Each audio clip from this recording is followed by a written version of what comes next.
It started 2 weeks ago in my quiet neighborhood. It was a peaceful Friday evening and I decided to relax on my porch with a book.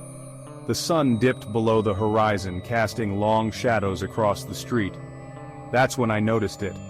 A flickering light in the house next door, which had been vacant for months. It was strange. I thought it was just an electrical issue. But as the light flickered back on, I caught a glimpse of movement. A figure, caught just at the edge of my sight. In the fading twilight, I convinced myself it was the wind, playing tricks on my mind. But the next night I noticed the light again. This time I could see it more clearly. A silhouette stood by the window, just standing there, watching. Yet even as I crawled into bed, sleep eluded me. I lay there, staring at the ceiling, listening to the sounds of the night. That's when I heard it, a faint scratching, like nails on wood, echoing across the silent room. I bolted upright and listened. It was coming from the direction of the house next door. The scratching continued, joined now by indistinct whispers. I felt paralyzed with a fear I had never known. I couldn't go outside. What if that figure was waiting for me? The next morning I couldn't take it anymore. I knew I had to confront whatever was going on next door. I gathered all the courage I had and decided to investigate.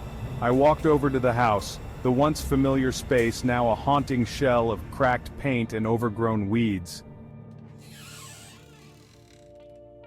The front door was slightly ajar. My heart pounded as I stepped inside. The air was thick and musty, filled with an odor of decay.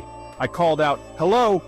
No response, just an eerie silence wrapping around me like a shroud.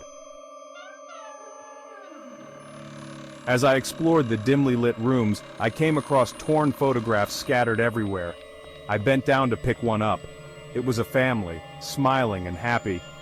Until I noticed the eyes. They had been scratched out. My skin crawled, chill creeping down my spine.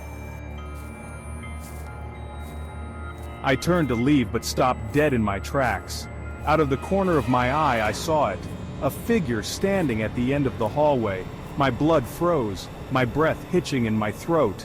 The figure was twisted and grotesque, its eyes dark voids looking straight through me. I ran. I sprinted out of that house and didn't stop until I was back in my own backyard, heart racing, panic swallowing me whole. I decided then and there to forget that house. Days turned into weeks, yet my fear of the house never faded. I saw no signs of life, the flickering light never returned. But sometimes, late at night, I could still hear those whispers if I listened closely enough. Last week things changed. I spotted a moving truck parked outside that haunted place. I watched as new occupants unloaded their boxes. My heart sank. I wanted to warn them, but who would believe me? Then came the chilling news last night. A scream in the night, echoing through the neighborhood. The police arrived and the sirens shattered the quiet. They had found something inside that house. Now every so often I still hear those whispers, right outside my window.